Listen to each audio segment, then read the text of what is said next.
Greetings everyone and welcome to the 144th edition of Cinema Effect. I'm Zach and I'm joined by Disney's number one hater, Jaden. Hello. Hello, and of course we've got PTA's number one fanboy, aka Fitzy, aka Liam. Hello. Hello. You didn't want to say it again? Yeah, there you go. Good. All right. Ladies and gentlemen, this is Cinema Effect, the podcast where we review and talk about a different movie every single Monday. And this week, that movie is Arrival, which opened in the US on November 11th, 2016. It was directed by Denis Villeneuve. Ever heard of him? Jaden's never heard of him. Yeah, sorry. Yeah. Yeah, cool. Yeah, just looking into his films. It is a sci-fi mystery, and the synopsis says, a linguist works with the military to communicate with alien life forms after 12 mysterious spacecrafts appear around the world. That they do. All right, so I think we've all seen this film. Liam, break it to me. How did you find this rewatch? How many times have you seen it? When was the last time you saw it? Wherever you want to jump to. I think it's just my second time. Yeah, I don't know. It's a good movie. It's a bit of a Sicario situation where I don't really care about it that much, to be honest. But Okay. it's definitely a decent movie. Are you the least Denis fan here? I wouldn't say that, probably, but I would say it. No, I actually don't. I don't know if I would say that, to be honest. I'd have to think about that more deeply. Okay. I mean, this is only a second rewatch from me too. I saw it once in around when it came out, 2016 or something. So I enjoyed revisiting it, and I think it's great. I find it incredibly immersive. Really enjoyed doing it for the show and like looking into some different things, and I got a lot more out of a rewatch for sure. I don't know. I've got basically nothing but like pieces of praise for it, but I also do just want to throw out there this at the start. Maybe some. Don't want to get too negative. I'm going to throw out some Liam energy. I feel like for what he's going to feel in terms of. I don't love it, I don't love it, which is obviously fine, but I feel like I should. It has like everything I dig. There's so much here I like, and we'll get to all of that. But like, at the end of the day, what Fitzy's saying about like the perfect example is like, not to jump ahead, the ending and like all the emotional stuff at the end. I just don't really care about that stuff, but it's all really good. You know what I mean? So I'm like, my brain's like engaged and like, oh, this shit's really cool, but I don't feel it. But I'm just putting a pin in that for now. You know what I mean? Because we're going to talk about plenty of awesome things the film does as well. Jaden, come in here. I can tell you're already like foaming at the mouth out here. I can't believe I'm going to have to see you fucking defending the film.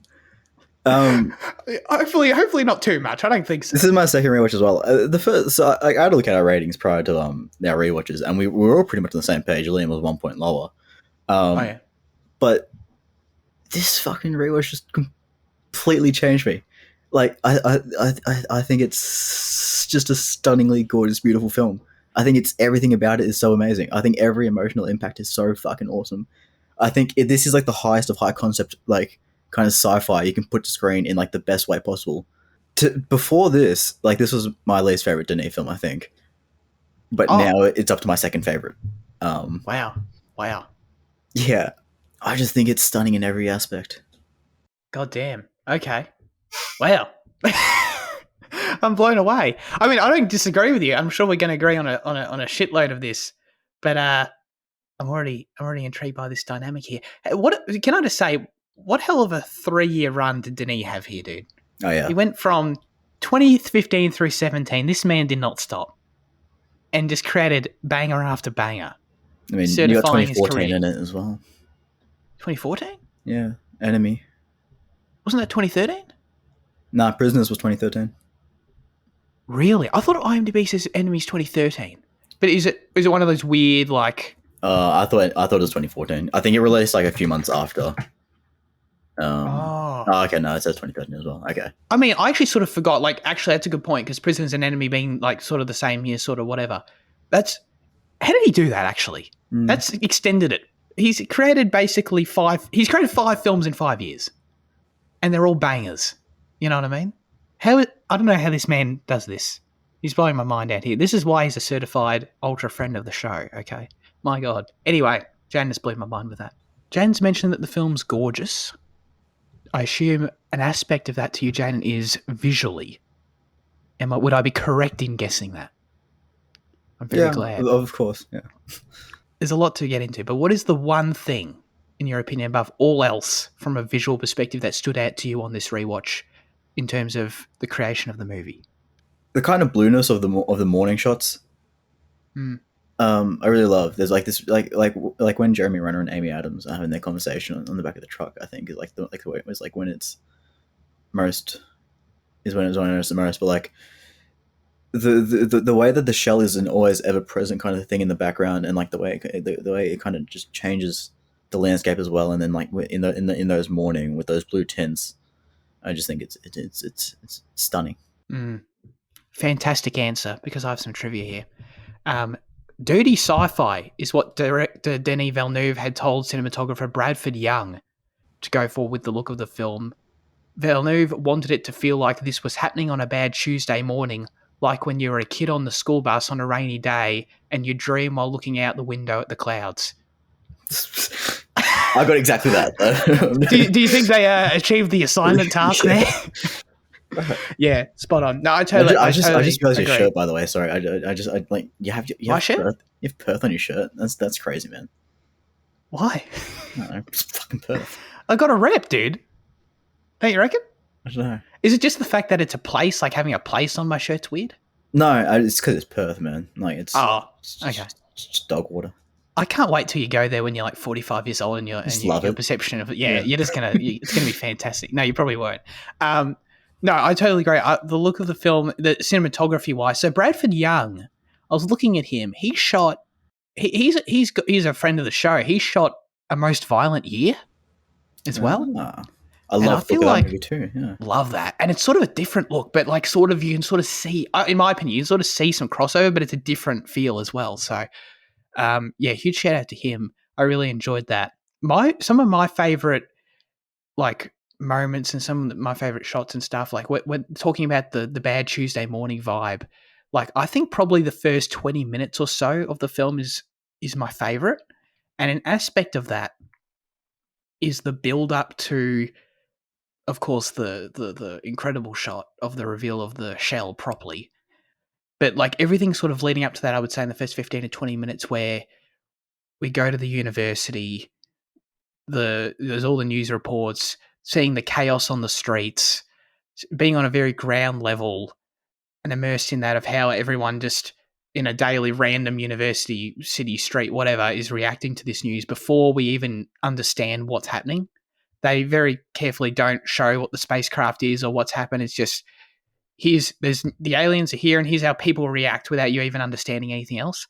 And I really, really enjoyed that part of the film, and then Louise getting recruited and all that sort of thing. And so I feel like the Bad Tuesday Morning thing was like really came through in some of those shots as well. And of course, like, dude, the freaking clouds coming over the mountain on that. Oh my God. That reveal shot of the shell. I don't even know how that's a helicopter shot, right? I guess. I can't even wrap my head around it. Because like, are you telling me that those clouds coming over those mountains was like in camera? It must have been, but it's so gorgeous. It's like I can't believe it was. Well, I don't know if it's in camera because it's the only time you see him. Yeah, that's true. That's true. And because yeah. at the end, when the shells disappear, they kind of disappear in that kind of like wave of clouds, and there's like they kind of like come into each other. So So do you think the clouds are like remnants of, alien like, related? Arrival, yeah. Possibly. Maybe. Yeah, possibly. I didn't even think of that. Could be a natural phenomenon. I don't touch grass enough to know. So Fair enough. I don't either. Yeah, grass is gross. But anyway, that shot was just incredible. Blew my mind, and it was just such a satisfying build to it. And I feel like it almost feels like you enter a different movie the second you see the image of the shell for the first time. So yeah, nothing but great things to say about that. And also just like the image, I love the contrast of like the helicopters against the shell, and just that it's like our man-made aerial vehicles and how just like disgustingly puny they are compared to this megalithic structure in the air sort of alongside them. I just love that juxtaposition. Fitzy, I feel like I just covered way more than I meant to before I asked you the question, but was there anything visually that stuck out to you about the film above all else? No, not really. I mean, the film looks, like a Denis Villeneuve film. It looks great, Oh but yeah. I don't know. I love how he just went for like 10 minutes trying to like justify the greatness, and he's like, "Yeah, it looks like Denis." Jaden, feel free. Like the way the visuals tell the story through like the vignettes of like the other of like her other life as well are really cool. Like her living room at the Oh, start kind of mirrors the alien kind of room that they're in. You know, like in these kind of like just dark, like you know, it's like these dark wall and ceiling, and then like there's like a white window and shit like that. And yep. also like the way that's like a repeated motif of like in her visions. You know, you kind of see elements of the alien in like the kind of obviously the daughter draws a thing with the bird or like with Play-Doh or like you know when she's in the river the reed looks like the arm and shit like that. Oh, I didn't even Like notice the read thing. Yeah, right, so right. I see it. like the way that she kind of pieces the thing together by like having these you know in these vignettes is and just you know those feelings I think is awesome. That's crazy. I did not even think of that. How did you feel, Jaden? I specifically made a note to ask you how you felt about Louisa's house. Huh? Oh How you felt about her house? no, I loved it. It's got a homeliness to it, but like still that kind of like clinical precision of like an academic that I love. You Oh know, yeah, and as far as like actual architectural style, I can't really tell you. It's probably I don't know mid-century or some shit. Um, but no, I thought it was stunning. very cool. Very cool. Yeah, it stood out to me too. I love that comparison you made about it sort of being resembling the inside of the shell. I didn't even think of that, but I just love houses that are like on the water. I just love that. How cool is that? Before we stray too far, Fitzy, I just want to ask that shot that I just ranted about, the reveal of the shell, the long shot, Hmm. the aerial shot. Yay or nay, are you going to dog us out and say it's just another Sicario sunset shot where it's like, yeah, whatever? Yeah, my eyes glazed over that shot when I watched it. I was just like falling asleep. No, no, I'm not even lying. It was What? Have you not? Did you see that mist? Did you see it? yeah. I've seen But David Fincher films. it's not even just about how it looked. It's like the whole build up to it Oh is yeah, just the most gratifying reveal of a mystery. Like that's established in like 20 minutes. You know, 100%, 100%. because you're just Okay. told you're told there's a landing and you don't know what to expect, and it is just the most like Zach sums it up perfectly about like you know just like the you know megalithic or whatever he said you know Yeah, puts into yeah. comparison our size all that shit. Yeah, it's just like everything in June is like 10 million times better in terms of that feeling. Like I get like it's June doesn't have the This is same kind of Earth though. level of mystery and like build up and stuff, but I don't know. It's just a big egg, man. Just a big egg. All right, now I'm really regretting coming out the start and siding with Fitzy. That was a bad. In that one little way, I was like trying to get across. That was a mistake. I'm definitely with Jaden. Okay, I shouldn't have I'm done happy that. with that. My allegiance has changed. But of course, another aspect of that shot that Jaden may as well get into it now is Johan Johansson's score. Wow, that recurring alien motif. There's no other word. Is there any other word to describe the sound of that than just alien? Icelandic. Icelandic? Yeah, Is it? I'm pretty sure he's Icelandic, right? He was. Sorry. But is that okay? Okay. Is I don't that know. like It just like the whole thing just gave me Iceland vibes. You know. I don't know. okay? There's just like sense of mystery and wonder. You know, and in like Oh in yeah. his like you know the you know like the, doesn't like the rolling green with the black kind of contrast kind of like just remind you of something you'd seen like I don't know Iceland. Oh yeah, yeah. No, that does for sure. Yeah. And like I feel like the music with this kind of like lightness but like kind of like the like kind of deep strings that come in sometimes you know I was like this just feels like you know I couldn't tell you anything about like being able to identify Icelandic music, but what I heard was like this. The sound was just like so. It was eerie and mm, like so foreign. It was just alien. It was like yeah. it was basically. It sounded to me like I didn't read any trivia about this, but it sounded to me like Denis asked him make. I just need the score to sound like Alien. Well, I did read trivia actually about that, and so Johan started working on the music before he even saw the film, and I think there was a quote there saying something like he like Denny and him like to make the score together when they work, and like not as like a thing afterwards. Like they like to work on it as they kind of go. So Mm, I imagine like they kind of captured the mood very well in that kind of essence of just constantly building it. yeah, yeah. Oh, they nailed it. That it was dope. It was so good. So Sicario scores characterized as like a pulse from the desert. Can you characterize this as anything other than Alien? A pulse from the desert. Well, no, I like. Oh wow, I don't know if I could do that, but I just, in my mind, I just love like Sicario is danger.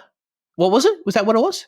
With the Jaws comparison at the time, Yeah. danger and Alien was like the words I would use. But yeah, I don't know, like pulse from the desert. Wow, I don't know. Like I guess echoes from space or something. I don't know. Is that being pretentious? I don't know. I feel like that's sort of what it was. I don't know. Yeah. I mean, it's It's sort of pretentious, like but you this. kind of have to be when you know. It's like this. Yeah, I mean, well, this whole thing's pretentious we're doing, guys. But it's like this. It's like this echo, like this distant voice from like somewhere else. A Is sort of what it sounds like. reverberation. Yes. Oh my god, look at us go, dude. Let's go. We should be academics. Oh no, I think it was. I don't know. Pretty recently, I was talking with you, Liam, about favorite actresses, and I feel Right. like if I recall correctly, I brought up Amy Adams. And you weren't like it wasn't an obvious choice to you, if I recall correctly. I could be mixing that up. But I just say that to say I thought Amy Adams was great in the film. I've got stuff to say about her, but I want to know how you felt about her in the film. And Louise as well, particularly. She was great. She was great. I mean, I think every technical element in the film is great. I think her acting is great. Her sense of like shock throughout the film is pretty great, and Absolutely. her like putting the pieces together, it's like very, I don't know, like traumatic or something. So yeah, it's pretty great. Yeah, totally. I mean, I think the thing I just enjoy most about the story is just the premise and the idea, the ultra grounded approach of it. I just love, like, we've seen, we'll get to it later with the question, but like, we've seen so many takes on an alien invasion story or like aliens coming to Earth story. And I just love that this one, it's got nothing to do with violence or conflict. Although obviously there's the looming idea of that, but that's sort of a theme in itself. Instead, the idea of the film is that it's like aliens turn up. It's not about how do we combat them. It's about how do we communicate with them, you know? And it's just like, it's so, I don't know. It sounds like what I say out loud. It's like, wow, like have other films done that before? Maybe, I don't know, but it just feels like such a no brainer. Like it's such an interesting idea, and Yeah, I really Monsters and enjoy. Aliens did it. 7 years prior, where he goes and plays fucking The music to piano. it. Yeah. Do. Oh right, I don't know what you're Jeez, talking Zach, about. get off your high horse about Arrival. I'm sorry. I don't know. Yeah, it's such an interesting thing for me, and I really enjoy her role in the story and the idea of her being this language expert and how she contributes greatly to the mission here and all that sort of thing. So I thought that was all really good. And then speaking on the what Fitzy mentioned about the technicalities of her performance, like I feel like she captures the historical weight of the moment and the pressure of the situation like incredibly well. She, especially early on, I mean throughout the whole thing really, but especially in some of those earlier scenes when we're thrust through the camp, she's able to capture, I think, how much she's struggling just to get through this entire, like, mentally process what's happening and what she's doing. But she always does, and we always get shots of her shaking, and it's like she's barely keeping it together the whole time that she's experiencing this, and she's dealing with this. But she gets through. She saves everyone, obviously. So yeah, that was probably my main takeaway from it this time.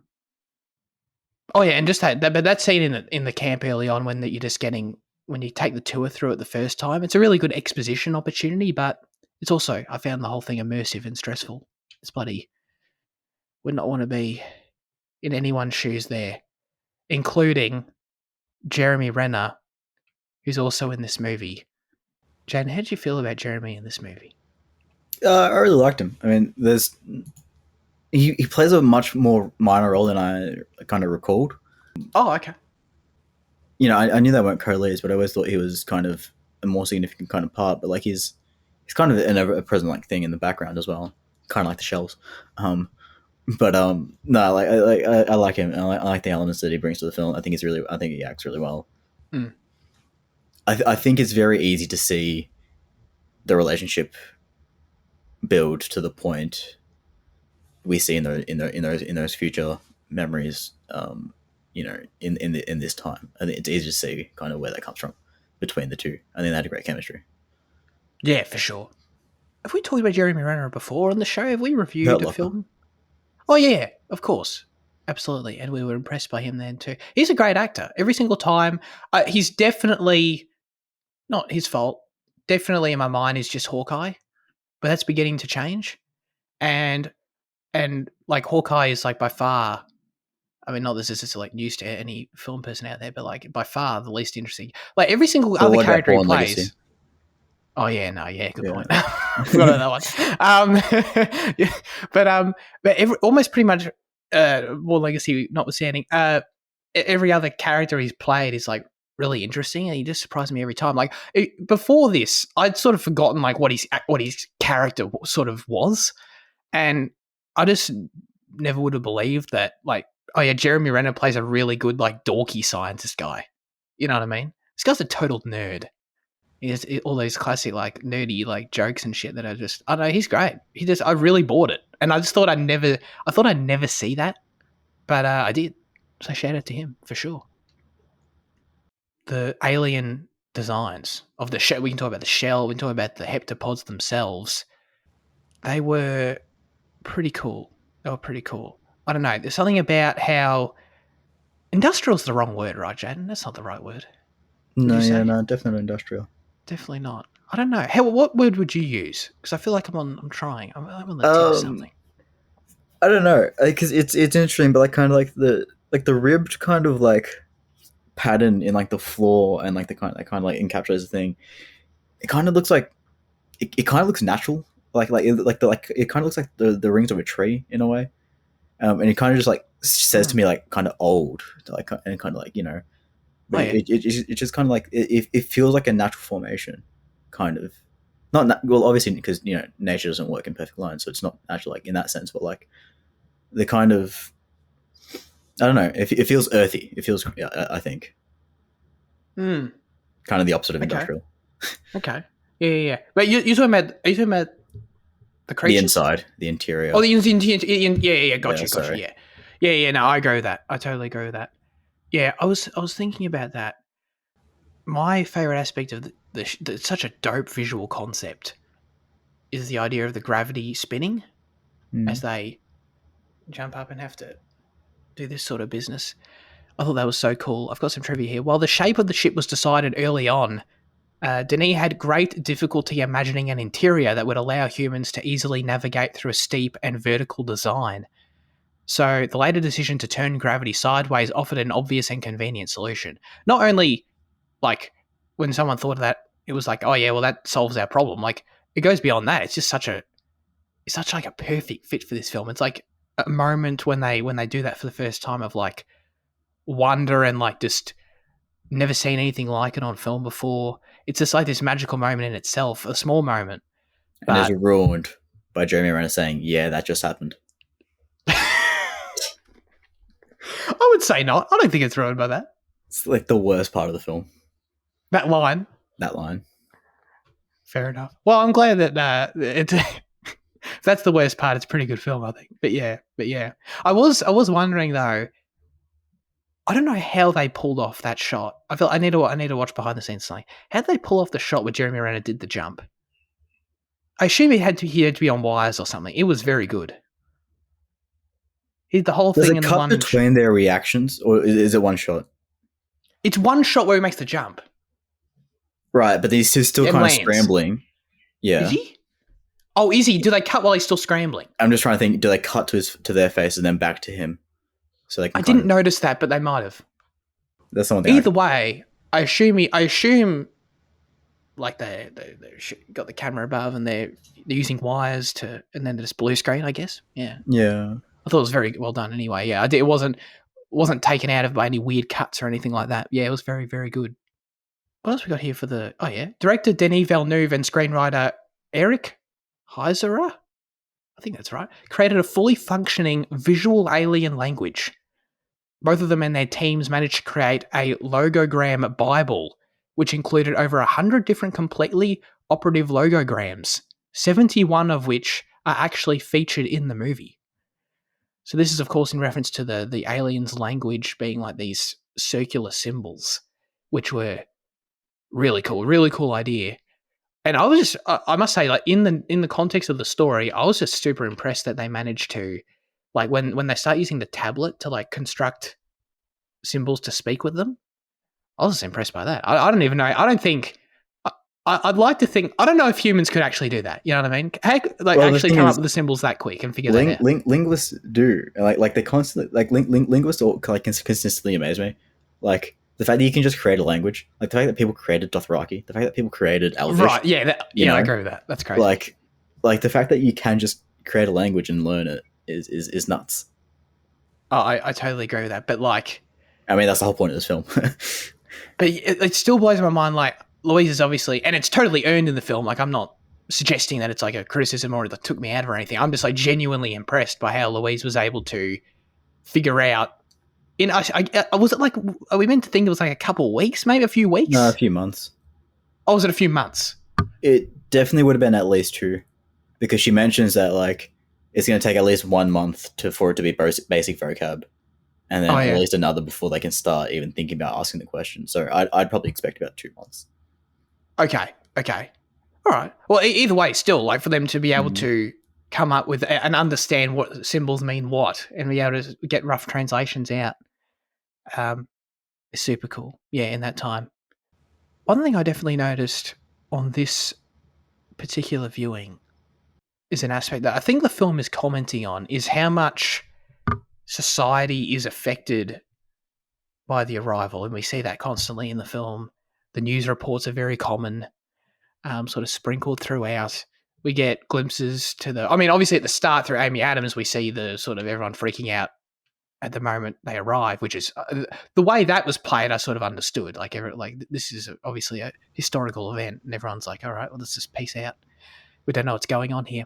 But then, as it continued, and sort of weeks and evidently months went by, and we hear about the curfews and the riots and the economic crashes and all these places all over the world where everyone's losing their minds over this shit. I thought this was a particularly interesting aspect that they focused on because all these aliens did is show up, dude. They just showed up and they did nothing else. And I don't know, I would like to think I already agree with you, but Jen shaking his head, I agree, but I would like to think that the public wouldn't react with such hysteria. You No, know, man, that'd be fucking worse.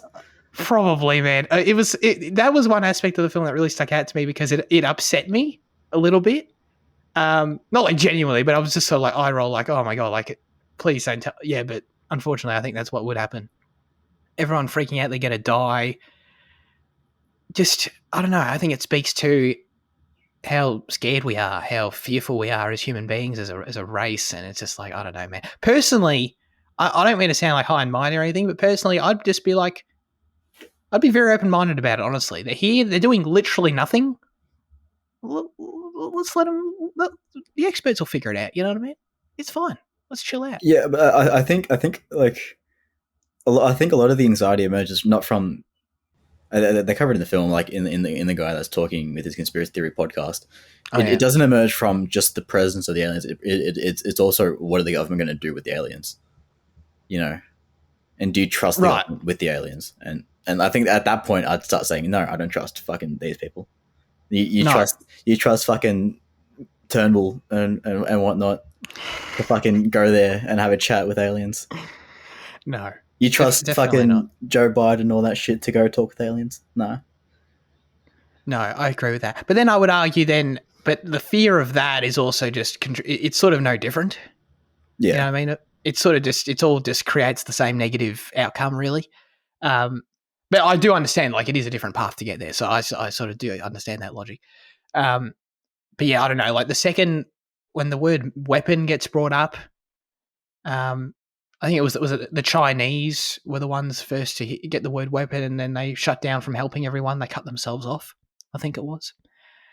Yeah, I don't know. Like the second that happened, I was just like, man, this is a bummer. It's just interesting because at that point we still don't know what they're here for. But like obviously like Louise talks in that instance about like the trouble of teaching them with the game. But like they're only ever here with peaceful intentions. and that just makes it like it just like that caveat. It just adds so much to the film, you know. Like I just think like the fact that like everyone, I mean, it's what you've just been saying about like everyone's treating it as hostile activity, and then especially with the note of weapon. But like, I don't know the fact that they like there was even if they were shot upon, they never had the intention to retaliate. You know, like they were Right. entirely they were entirely peaceful. Right. Exactly. And I don't know, like I understand you have to take this stuff seriously in a real world setting, but yeah, the only reason I'm thinking of it this way and processing it this way and making real world comparisons is because I think that's what the film wants us to do. I think it's Mm. drawing those comparisons very clearly, and I think it's definitely taking the stance of we need to chill out. I don't know. I wonder if it like how much has media itself and the fact that this is a film sort of being ironic in that way, I guess, but like and also important to the message maybe.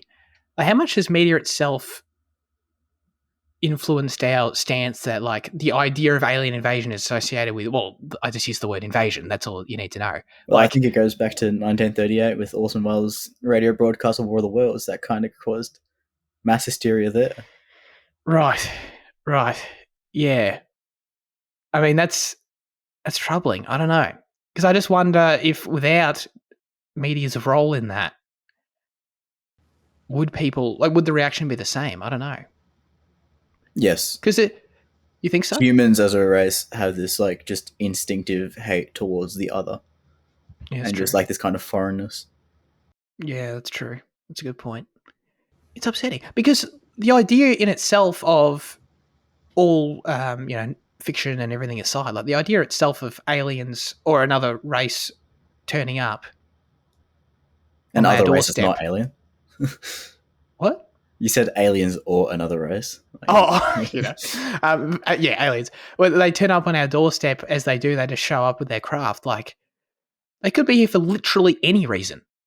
You know, one of them could be to kill us for sure, but it's like one of 1,000 reasons. You know, but it's just I don't know. I mean, the film very much focuses on that fear and us jumping to conclusions and all that sort of thing, and I appreciated that this time about it.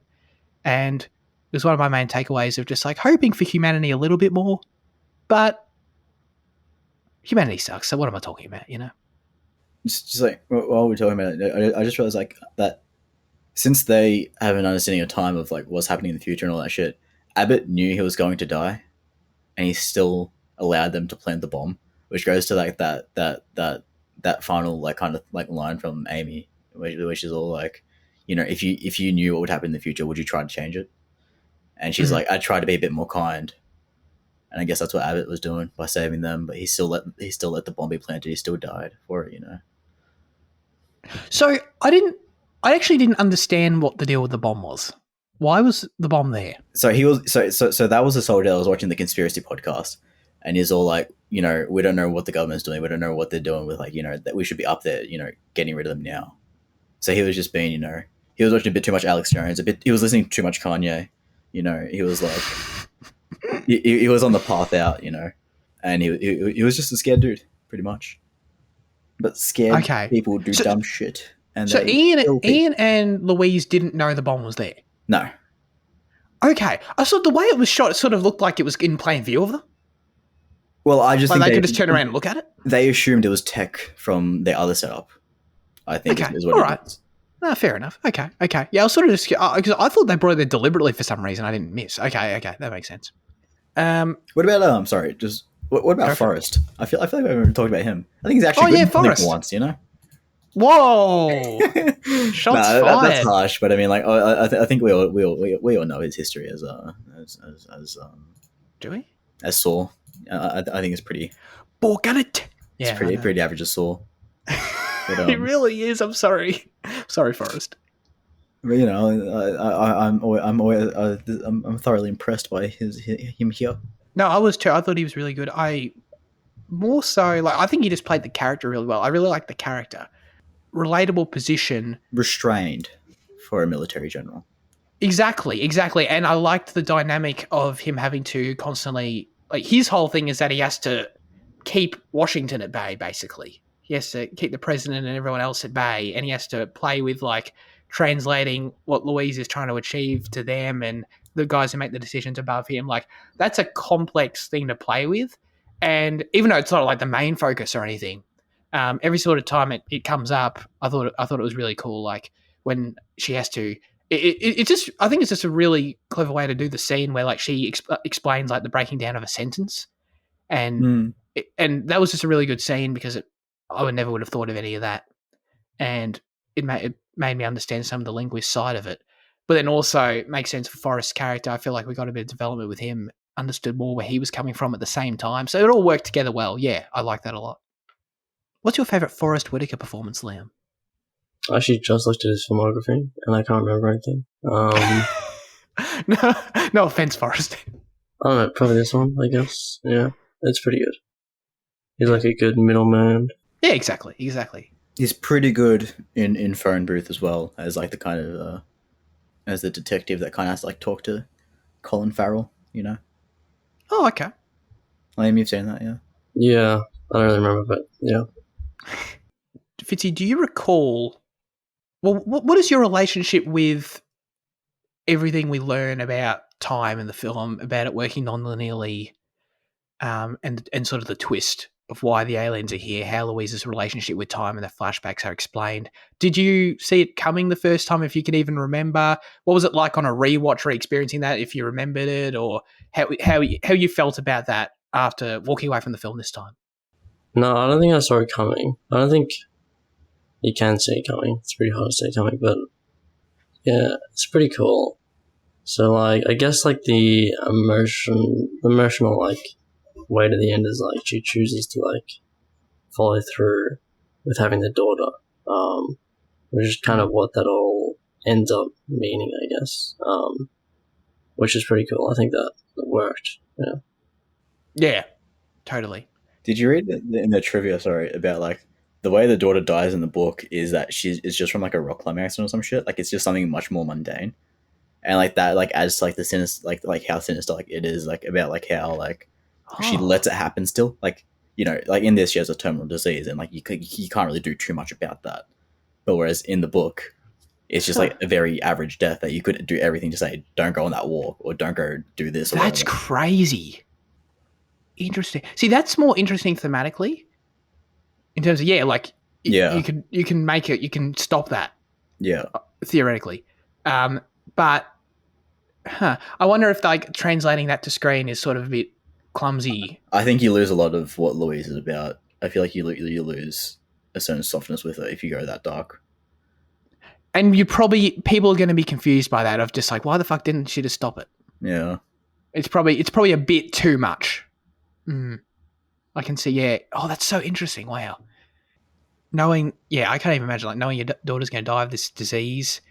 Your husband's going to turn out to be a pain in the ass. He wasn't a pain in And the ass. wasn't he? No. Oh, pain in the ass for her, I assume. No, he left because she told him that she knows the daughter's going to die, and that annoyed him, and like that's why Right. he left. But he wasn't in pain. He couldn't accept it.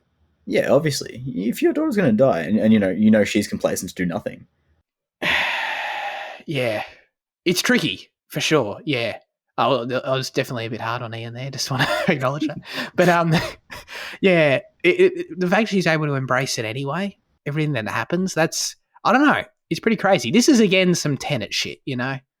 I didn't expect film teaching us to accept we have no free will would become one of my favorite recurring topics on this show, I guess. So that's always nice as a reminder to everyone out there. Do you think that Yeah. thematically this film fits in with other films in his film in Denis' filmography? Well, I'm already immediately thinking of comparisons to June with Paul's visions. You know, I don't know how that plays out, but you know, the idea of Paul sort of having a glimpse of what's coming. You know, so I guess we'll see. But I can see that happening, where it's like, because I like, unless it's the opposite. That's interesting. like a lot his earlier work is about like the kind of like cycle of violence, you know, of like Prisoners is that kind of thing of, you know, Hugh Jackman has harm done upon him, so he does harm upon someone else. You know, Sicario is all about Alejandro, and you know, that kind of revenge story and all that kind of, you know, reverting back to that. So like a cycle of violence is kind of like is what kind of characterized a lot of his films. I think when I was first watching it, and I think the lack of it in this kind of not took me out of it because it's not that important to me. Like that, it's a thematic shift in his kind of like the what he makes, but like it was noticeable, I think. But now I still think you can't. They still present like this kind of like cyclical nature of events, just in a different way. Oh, okay. Yeah, interesting. I was gonna say, like, could this almost mark? Interesting that you made that link. Like, could it almost mark a new chapter for Denise? Like, can you? I just tried to draw a link between this film and June, but even Mm. outside of like the literal, well, they both have flash forwards. Like outside of that, like I feel like could you almost argue there's a connection with Blade Runner as well, like some sort of. Well, that's because Blade Runner kind of like takes on that bit more cynical kind of perspective again, but I guess it kind of has that remnants of positivity that this film has in that like in the ending Mm, he is complacent with his place in the world. mm, He mm. isn't the chosen one. He is just a cog, and he's kind of happy to reflect on that as it is as he lays on the steps dying. Yeah, yeah, I can see that in this film for sure. Like, it's too. Yeah, I couldn't go into June. Fitzy probably could, but no spoilers. Yeah, it's too early to say for that one, I think. But yeah, yeah, I don't know. I feel like there's. I don't know if it's fair to say that there's a uniform thing across all of them, more so than there's these recurring ideas and themes that sort of evolve in an interesting way. I guess I would say. Well, I just think the violence thing is too obvious to ignore in like between prisoners enemy Sicario, you know, Oh yeah, yeah, and even totally. like Polytechnic earlier than that, and in Sundays, like it's it's Mm. it's an ever present thing. Oh, and Sunday for sure. Yeah, so Yeah, like Mm. if it felt like a staple theme. yeah. But as you say, like, is this just an evolution of that theme? It's not Mm. violence per se, but it's something else. Yeah, yeah. I don't know. God damn it, Denny, he's too good. He's too good. I don't know, man, but I'm just saying the second that Amy Adams in this film brought up said the word palindrome and explained what a palindrome was, It all Nolan just clicked. like he knew. Tenet began in that very moment. Dude, I don't know what is Nolan. There's no way Nolan doesn't love this film, right? This is Yeah, like well, the like most Nolan-ass film I've ever seen. in the kindest way, this is what kind of Nolan wishes he could do. What you mean with like an alien story? In the kind of restrained way of taking on sci-fi enough that the Academy can recognize it, Right. Yeah, yeah, yeah. and Exactly. still having all that shit he loves of crazy sci-fi concept and big kind of things. You Yes. know, Yes. And like going grounded and going, yeah. Oh my god, yeah. you know, Totally. if Nolan had to take in like a slightly different route of instead of wanting to create blockbusters, which is what he wants to do, he just wants to keep on making better and better blockbusters. This could have been a point he arrives at. Yeah. And it's got the perfect one-word title that Nolan loves as well. Yeah. Um, Somehow I'm making it almost the end of my notes, and I feel like I haven't justified my opening comment at all. But let me try. I'll open with this trivia, and I'll try and make this work here. The classical music piece that bookends the film is On the Nature of Daylight by Max Richter. Its prominence during the film and the fact it was a pre-existing track, meant that Johann Johansson's score was deemed ineligible for an Academy Award despite being highly acclaimed. First of all, the fuck? But they would have known that, obviously, I guess. They knew that would disqualify them. Mm. So, I mean, I guess he just didn't really mind. Second of all, the use of this track triggered me. It annoyed me. I'm not going to lie. I've heard this track. I've heard this track too many times on film now, and I don't know. It's probably just a me thing because I've heard it before. But just like, why couldn't Johann just go in there and give me a sick ass original piece? I don't know. It took me out of the emotional scenes a little bit, and it's not entirely that the use of the song's fault. Just I wonder if this is an aspect of why Fitzy didn't care. Just for me, what I was talking about at the start was just the fact that the scenes that bookend the film, particularly the big scene at the end of Louise spending her life with her daughter. Like I like it all. I like everything we talked about it with it thematically and her journey and all this sort of thing. I like it all. I just didn't really like. I wasn't sad about it. I just didn't really feel anything towards it. Is my sort of comment. So maybe I don't know. The music's maybe an aspect of that. especially since The Last of Us just used it as well. It's like, guys, can we stop using this goddamn song, please? Like, seriously. But anyway, that's sort of just how that was sort of just my reaction to those final scenes that I feel like they're trying to really get you in the heart. And I don't know. I was like, I like this. I like it intellectually, but yeah, I didn't really feel it. I don't know. Is that an aspect of that you didn't really care about it, Fitzy, or if that any of that resonates with you at all? No, Maybe you can try and no. I'm the opposite, dude. Those are like my favorite scenes in the movie because I think that God.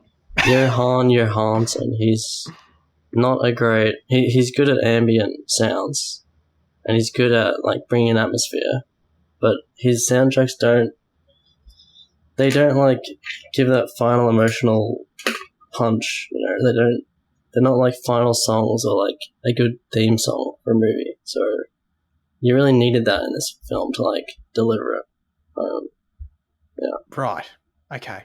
So those parts did hit. Yeah. Awesome. Okay. Those montages are great.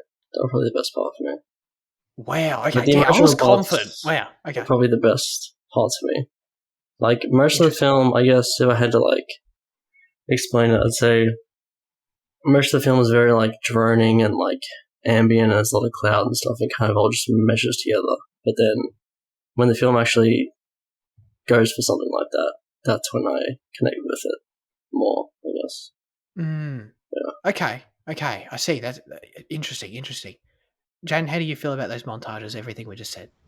I love it. I think it's like some of the most effective montages I've seen. I feel like I say that every time I bring up a montage on the show. Montages are good, man. Yeah, but like I think the music's great. I think I agree with you on the fact that I would have preferred Johan to come in here with an original score. Let's give it a crack. Yeah, I don't know. Because like I get where Liam's coming from, but like if you listen to like some of his like non-film work, like he's got a track called I think Flight to the City, I think it's called, off one of his albums. Asuka's like some pretty like high like kind of beats that you can kind of get down to.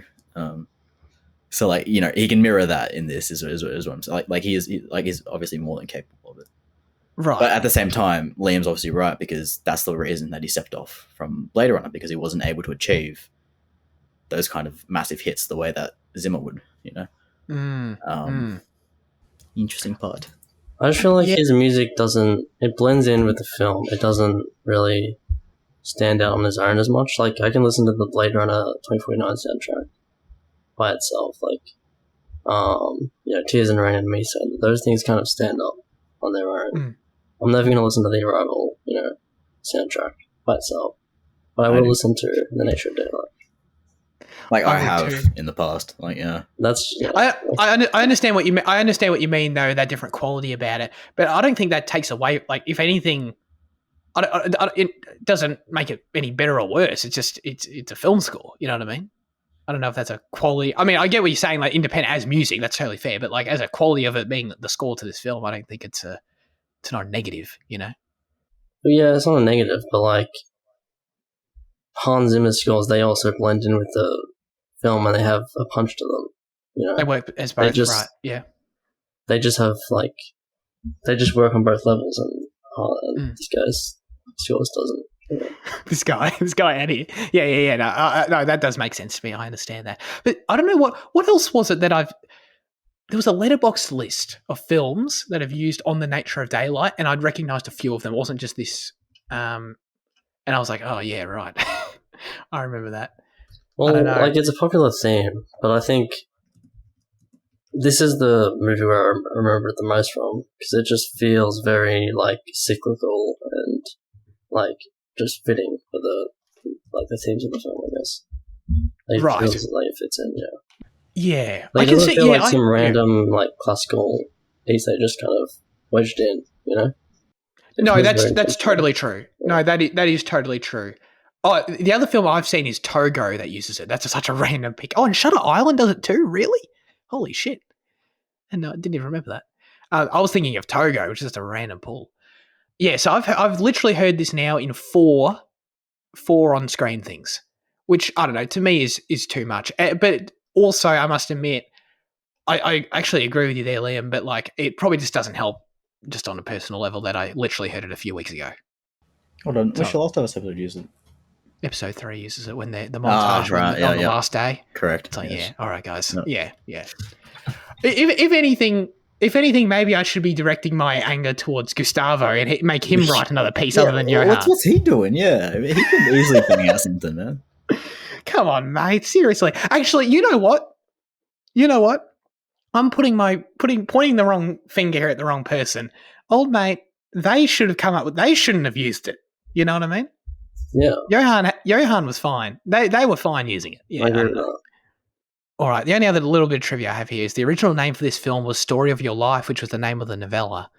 Test audiences did not like that title, so it was changed to Arrival.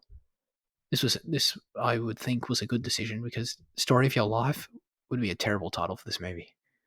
For what it is, I think. I think the story of your life obviously makes a lot more sense if you take like I haven't read the novel yet, but like I imagine there is more of a focus on Louise, or maybe there isn't. Right. Well, based on that rock climbing thing. Well, but that whole idea, yeah. Something I just remembered as well about the visuals is like I don't love the scene. Like I don't love the way the scene looks where she actually gets taken into like that kind of misty area, and because I have to see the effect on her hair. yeah, because I have to CGI her hair to like make it floating. It just looks really out of place, and like kind of like the lighting is like so kind of blown out on her face. It's not the best. I think it's a great scene, but yeah, just the way it looks isn't really. I agree with that. All right, we can get to our final verdicts for Arrival, I suppose. Liam, hit us with that 4. No, 7 out of 10. It's a good movie. Yeah, I connect with it more as it goes along and connects to like Amy Adams' personal story. It is just a bit of a like a lot of like noise in terms of just the atmosphere and stuff. So yeah. Very good. I'll give it an 8. I think it's an undeniably great movie for me. I sort of, as I've expressed, I'm sort of the dead opposite of Fitzy in terms of things I resonate with more than others. Not to say I dislike all the emotional things, but yeah, it's an undeniably great movie. I don't know. As I said at the start, I feel like this could very easily be a 9 for me. It's just not for some reason. For some reasons I've tried to communicate. We just have So, yeah, I don't to we just have to combine our brains, Zach, and then Yeah, we'll yeah. appreciate each other's thoughts. Exactly. If we merged as human beings, this film would be an 11 out of 10. No doubt about it. Yeah, for sure. Jaden, what about you? I'm bumping this up to the Big Ten. Let's go. I think I first watched this at a similar time because you mentioned 2017 or like when around release. I don't think my 16-year-old self could have ever like fully appreciated what I was watching. I remember coming out of it and being like, oh yeah, that was pretty cool, but like I definitely missed everything. But yeah, well, rewatching it now, like thanks for fucking nominating because I wouldn't have rewatched this for like another while had it not been, chosen for the show. So. Don't worry, I'm always happy to win the poll. Don't worry about that. So, did you watch this in the theater? No. I watched it at home, but it was. I think it was like just close to like whenever like the release was at. Yeah, I was the same. Yeah. Yeah. Exactly. I think we just rented it. Yeah.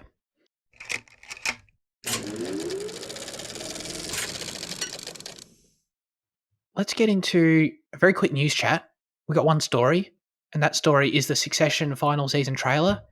No, don't worry, you're not listening to an old episode of the show. There's actually a new trailer. It's the final trailer for the final season of Succession. My main takeaway was I loved seeing on the IMDb front page today just that big ass brand new poster that said the final season, and it just hit. It just became real, Like damn, they're going all out now with the marketing and stuff. But anyway, Fitzy, you watched this trailer. It was a pretty lengthy trailer, I think. What did you think of it? Tell me all about it. Yeah, it was pretty lengthy. Yeah, they're like involving like a lot more people than I would have thought, or like they feel like they're bringing back people from other seasons and stuff. Oh, cool. Okay, so that's cool. Got to see a bit of Alexander Skarsgård here and there. Oh yeah, Roman actor in the film. That was very fun. Adrian Brody coming back. Is he? I'm not sure. He wasn't in the trailer. But Oh, okay. No, I was just asking if it's yeah. Okay. yeah, I don't think he was a major character, to be honest, because he was just kind of like It was a just an potential investor. Yeah. Yeah. Yeah. But no, it looks pretty hype. It looks like there's two teams now, and they got to pull out all the stops, I guess. So yeah, that's good. I also took note that the poster didn't put them against each other. Didn't spoil it like last, like Yeah, last yeah, month's yeah. poster. But that was right. The thing about that poster was it was a subversion though, right? It wasn't entirely right. Oh yeah, they released multiple posters to like confuse people of like people on either side of the corridor. Oh, okay. Yeah, But you know the main interesting. You know the main one though I that they think went so. with. Yeah. There's definitely a character on a side they did not go on.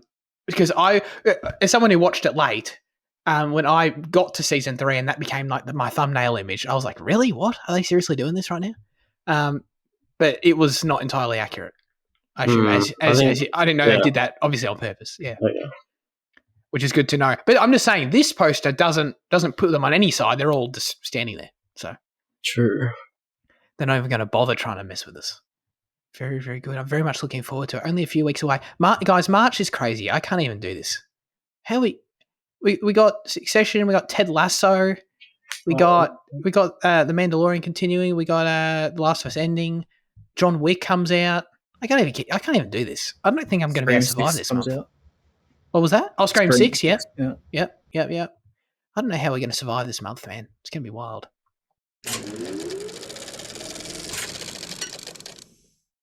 Now it's time for our highlights of the week. Jaden, do you want to kick us off? What have you been watching? Do I? Do you? I rewatched Insidious.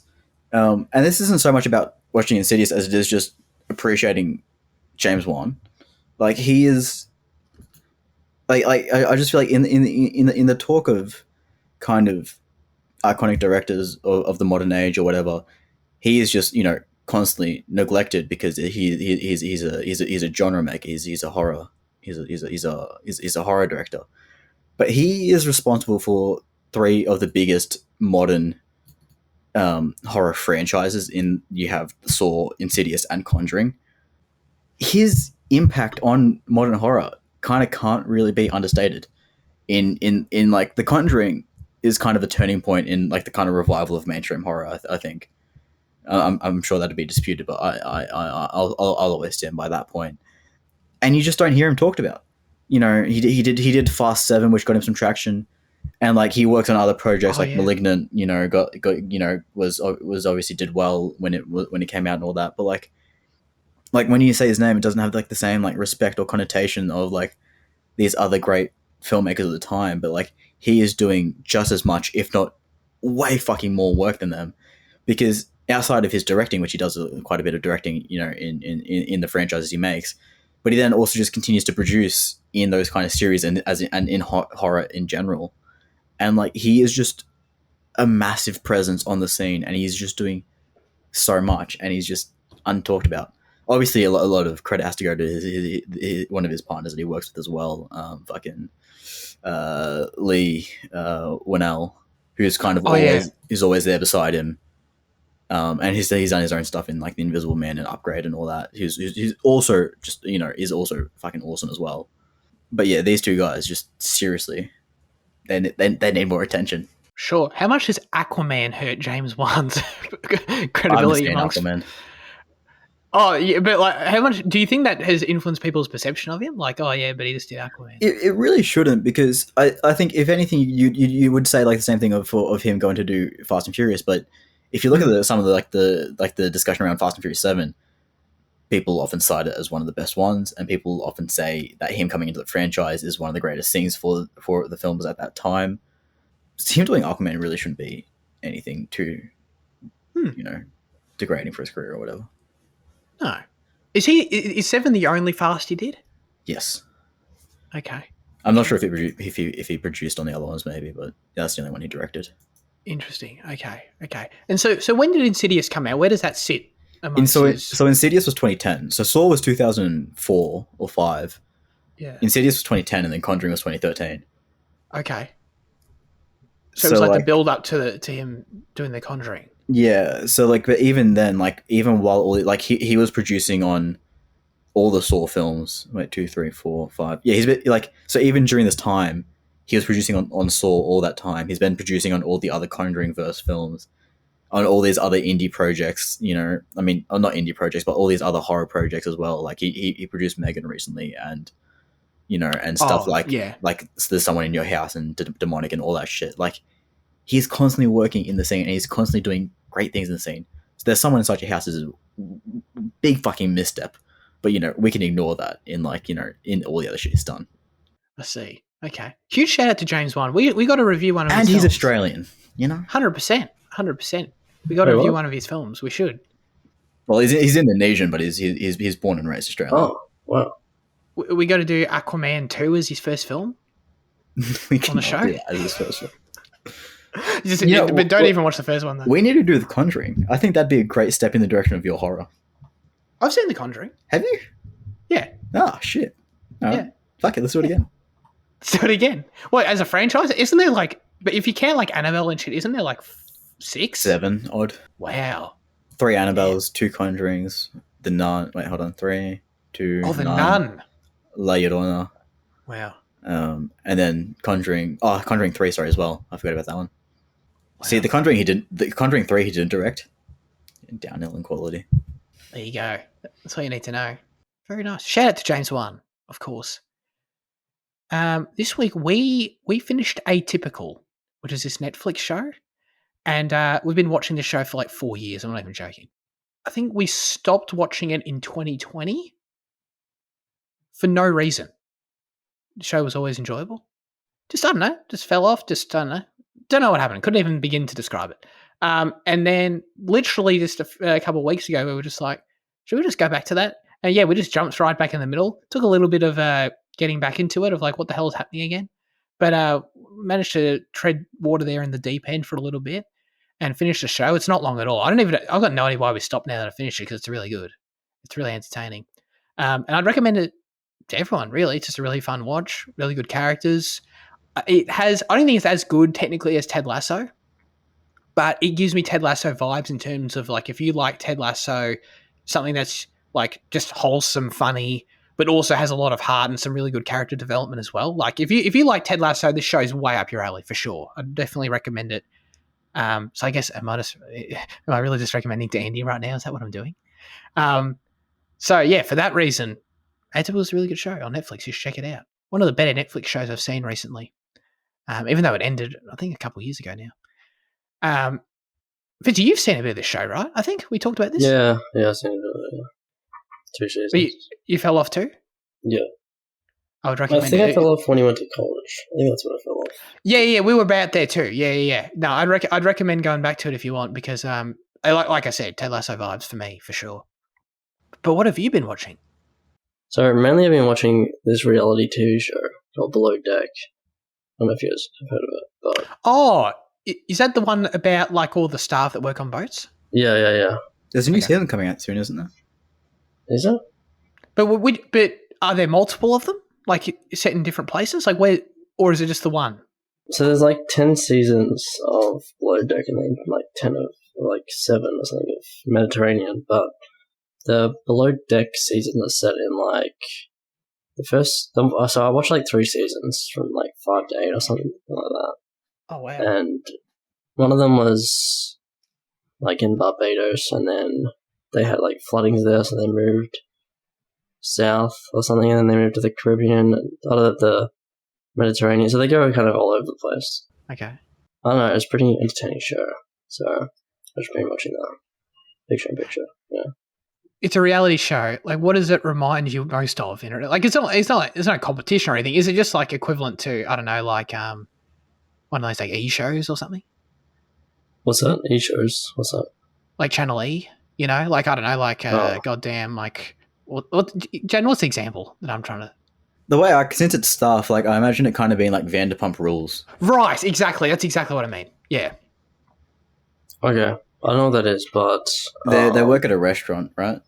Yeah, it's just about their drama and shit. Yeah. yeah. Or like even that's like not what it is. what was the Okay. Kardashian spin-off? Dash. Yes. Yeah, That's another or one. kind of like that. Good shout. Yeah, but it's good. It's very like I don't know. It's not that fake really. It's very real. And like there are kind of stakes, I guess. Like people do get fired and stuff, so it's not like it's just Oh, okay. Damn. not. It's not like it's totally just. I don't know. Yeah, it's good. Okay. But I'm pretty done with it because like I looked at the cast for other seasons and they weren't as like they're pretty boring. So I just watched like Kate's seasons. She was the like chief stew. Very, very These good. people's All right. lives aren't as entertaining. So Exactly. I feel like our next step, we've discussed a few times, sometime we're going to review a documentary, and then we'll eventually get to reviewing a reality TV season. I personally wouldn't mind nominating Married at First Sight, the current season. If you guys are actually watch down. it? I'll watch it, yeah. When it's on, I just like sit down for a few minutes and watch it. Yeah, for sure.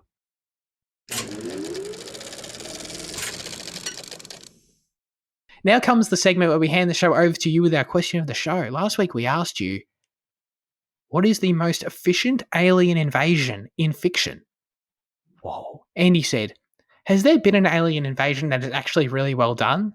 There's plenty of them out there, but I need to see more. Besides Arrival? So if I can't think of one, I'll try to choose my favourite, which is Edgar Wright's The World's End.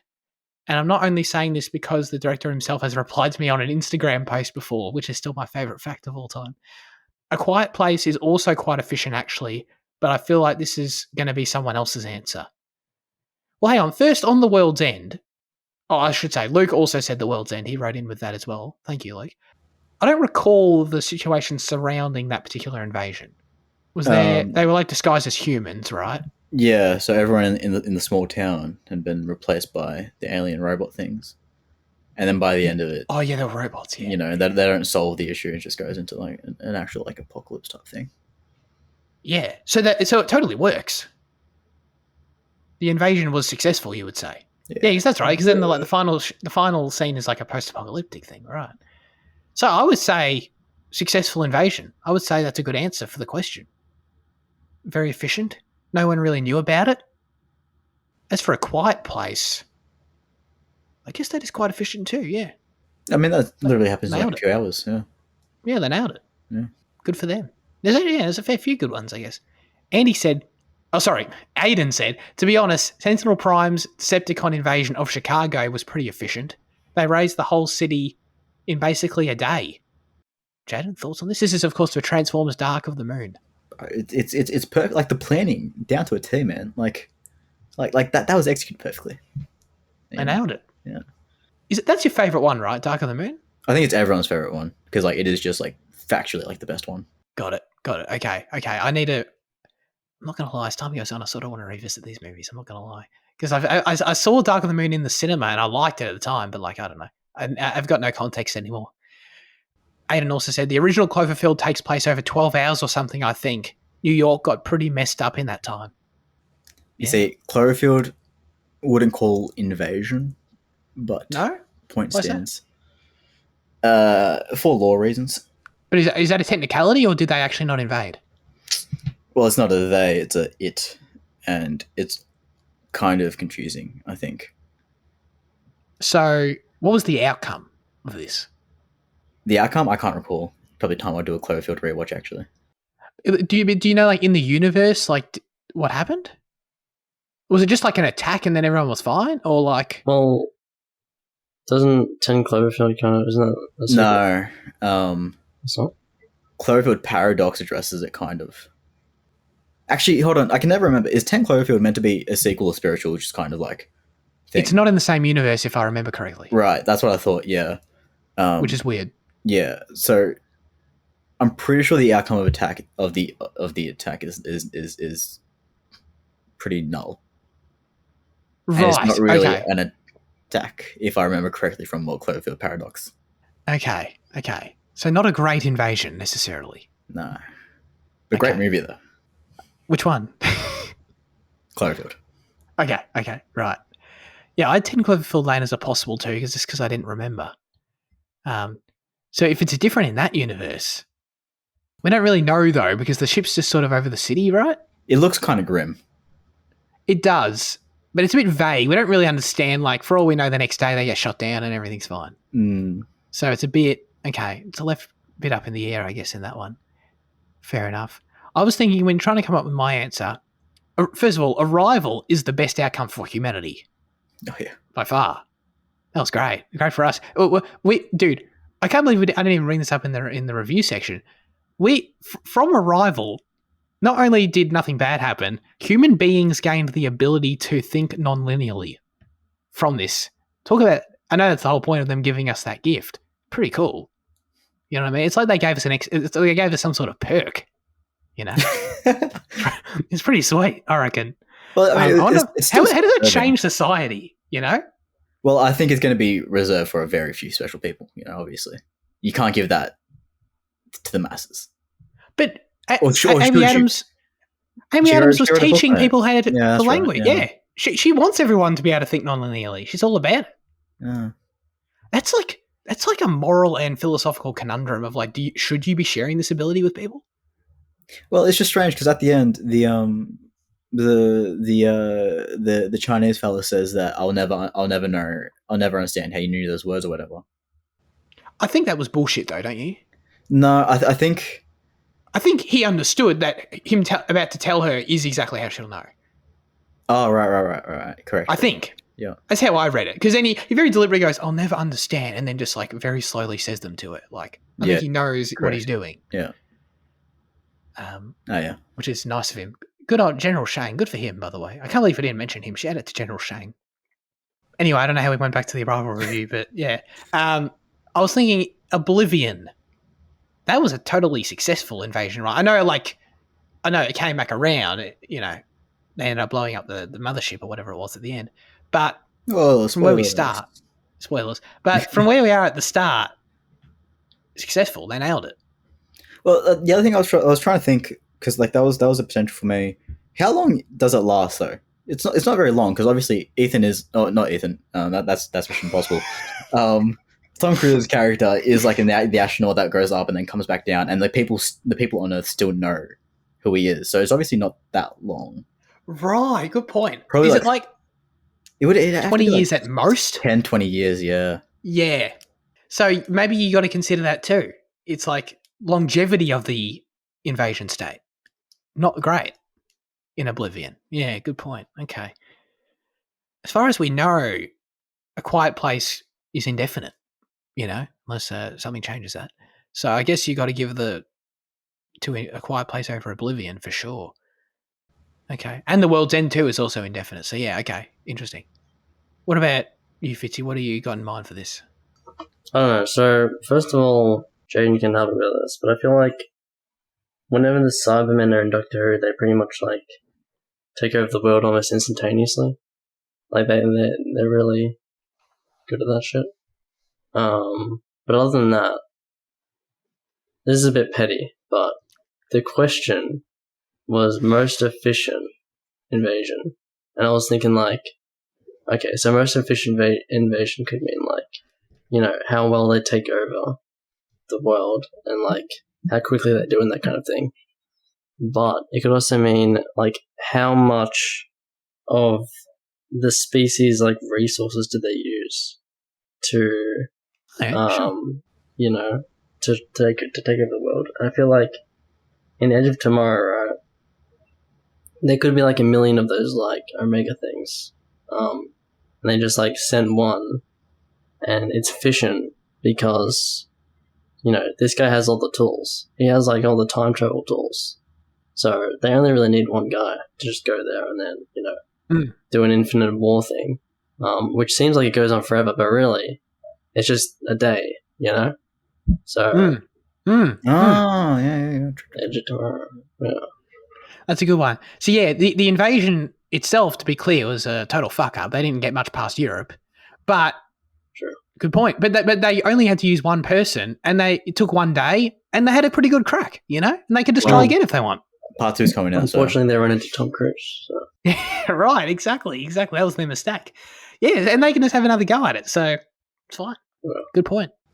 Talking about efficiency, I think the most efficient that I've seen is Invasion of the Body Snatchers. I haven't seen the 70s one, which is kind of like the one that everyone's seen. I've seen the 50s one. But the reason why it's so good is because no one knows about it. One person Two people, in fact. So like what it is that in Invasion of the Body Snatchers is pretty similar to The World's End. I'm sure Edgar pulled inspiration from that. In that the people of a small town are being replaced by aliens. But the thing is, the Doctor comes back home to the small town, and he's kind of the one that he's treating all these people. And he's like, well, what's going on here? But then as more people go, he's the only one that knows, and then like no one else believes him. And then at the end, he escapes the town and he goes to warn people, but no one believes him. And then you see a truck full of like the alien pods moving towards LA, implying that they're going to be successful and continue to do it. And no one knows you're invading, so like that's got to be like the most efficient, Is that as far as we get in terms of how it goes? Yeah, it ends there. Yeah. How does it work? Is that like an alternate dimension where it could conceivably have just worked and that's fine, and it was totally successful? Okay, Yeah. okay, right. I see. Good answer. Makes a ton of sense. Hey, where in Doctor Who is that? Is that What season's that? Lots of Is that in Doctor Who? No, Invasion of the Body Snatchers. Oh, I'm sorry. You said the Doctor, so I just assumed it was a Doctor Who episode. No, sorry, no, sorry. Sorry. Like a PhD doctor, Okay. Got it. He figures it. Okay, got it. Yeah. Makes a lot of sense. All right, very good. I was confused by your alternate universe question. I was like, what the fuck's going on here? Because I was like, Link Doctor, like, does the Doctor? He doesn't travel between dimensions, right? Oh, that's a bit icky. Okay. You can, All but right. Okay. I won't open that can of worms. As always, we'd love you to submit your questions, thoughts, reviews for next week's film in the YouTube comment section. Send us a DM on Instagram or join the Discord server this week. The specific question we'll be asking you is, what is your most memorable wild animal encounter? These questions are getting wild, man. I love it. Let us know. Whatever you've got. All right, that's it for this week's episode of Cinema Effect. Thanks, everyone, for tuning in. Fitzy, what are we doing next week? Oh yeah, we're doing Cocaine Bear, and might not just be us. Might be a bit of fun. Have some other people, maybe. No promises, but Might be us and our cocaine. Mm. I'm going to make sure every time Fitzy sniffs in this episode, I turn it up. I'm looking forward to it. So yeah, we'll be doing Cocaine Bear. Head out to the cinema if you care to check it out. Did you know Elizabeth Banks directed this film? Oh yeah, I saw that. I only found out because when I mentioned this to Andy that we're probably going to watch it, he goes with much disdain. He goes, and I was inviting him to the session with much disdain. He goes, "Yeah, I'll probably go, even though it's Elizabeth Banks." And I was like, "Oh, okay." Yeah, wow. I guess he's made his stance clear. Yeah, I don't know what she's done to bat. him, but Yeah, neither. I like Elizabeth Banks. Anyway, very, very good. Thank you, everyone, for listening. Once again, we appreciate it. Thanks, Liam and Jaden, for being here as always. Have a great rest of your week, and goodbye.